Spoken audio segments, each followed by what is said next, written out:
outreach is treated as a one-time event. And we're going to dig real deep into this in the next little bit.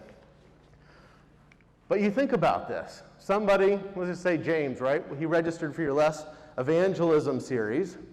And, in most cases, if he doesn't get baptized, he will never hear from your church again.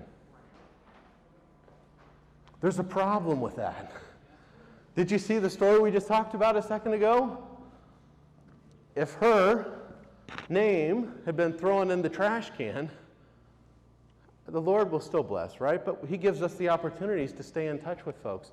We can't let that happen. As a matter of fact, I brought this. Show and tell. Anybody know what this is? Yes, an interest box.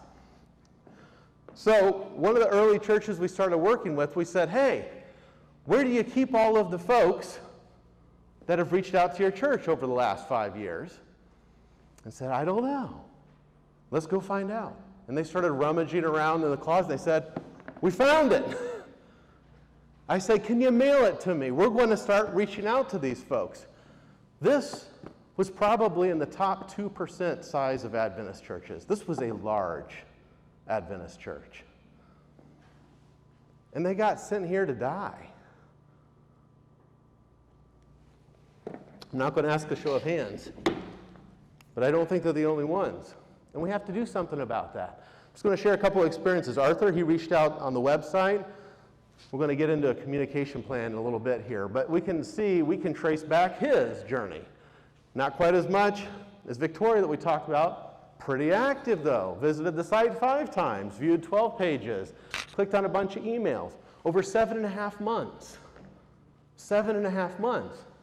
We didn't hear a word from him until Christmas morning. Not one thing. 7.5 months. 30 outreaches. Okay? Pastor called him. They had a great conversation. Again, evangelism cannot be a one-time event.